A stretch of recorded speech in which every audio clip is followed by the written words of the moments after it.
Hi, I'm Maynard Eaton, the executive editor of Newsmakers Live and Newsmakers Journal. For the past 30 years, I've been an Emmy Award-winning political reporter here in Atlanta. And during that time, I've had the chance to interview and cover the administrations of the likes of Mayor Maynard Jackson, Mayor Bill Campbell, Mayor Andrew Young, Mayor Shirley Franklin. Today, I had the pleasure of sitting down and interviewing the man who may well be our next Atlanta mayor, Jesse Spikes.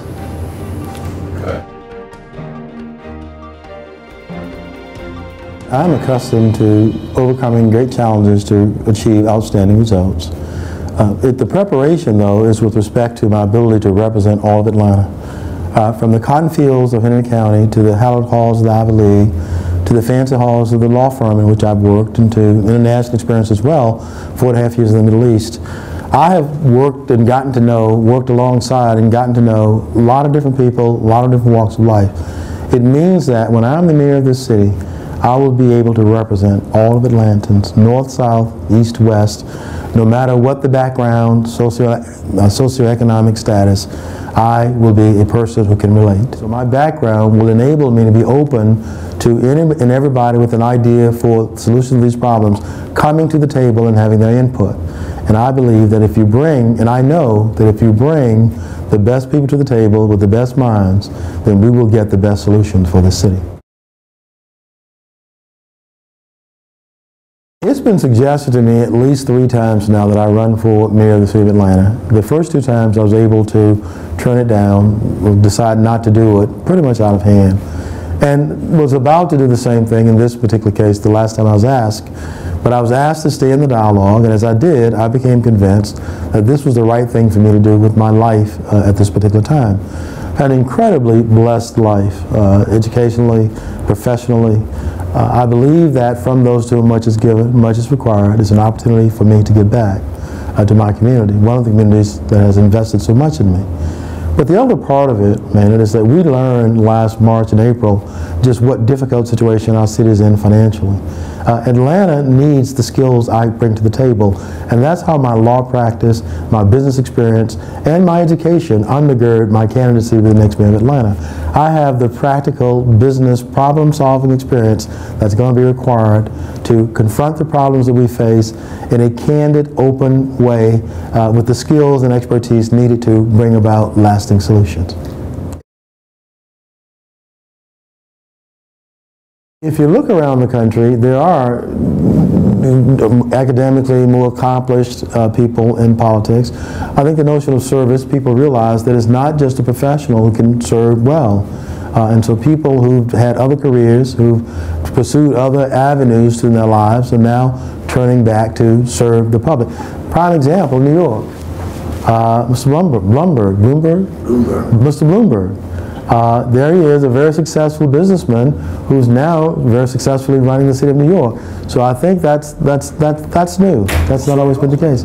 But it's not, Detroit is the case, but it's not brand new. Now you must recall that in pursuing this office, I'm following the tradition of Mayor Ivan Allen Jr., who also came out of business and ran and became the mayor of this city and did a great job as mayor.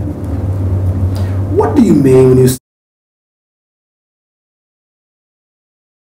that back in 2002, it was determined that in order to be on par with similarly sized American cities, Atlanta needed 2,000 police officers. Talking to Chief Pennington and the head of the Atlanta Police Foundation, it's clear that they need significantly more than that to be on par today. We can get some help from the stimulus package, and in fact the city has applied for funding to increase the number of police officers. That will give us some temporary breathing space for 3 years, provided we're successful in that application, to add to the number of police officers. By then, if we can wring out the fat and the waste in the system that's there today, so that we make sure that we're delivering our services in the most efficient, cost-effective fashion, that should allow for some additional funding to be allocated to public safety and some other things that we might want to do. And of course, by that time, I would hope that we'd have some help from the economy. The economy will turn around. Part of our problem, and a large part of it, has been the fact that revenues are down from both sales taxes and ad valorem taxes. We're going to need some help from the economy. And so part of the solution will be, within that 3-year period, to have the economy turn around enough that our revenues increase, both sales taxes and ad valorem taxes, so we get additional revenue from there. My notion of public safety is to reorganize the police department. I would go back to the idea of a commissioner of public safety who could focus on the broader issues of funding for the department, interfacing with Washington and the state, making sure we're getting all the grants that we should get, who would also focus on the communications aspect of the community, of the department with respect to the community and the government administration. And a police chief who could focus on police services, public safety, a fire chief who could focus on fire safety. I believe that part of the problem we have at City Hall is that the low expectations. Dr. Benjamin Mays said that it's not a problem to have dreams that you're trying to reach, then not reach them.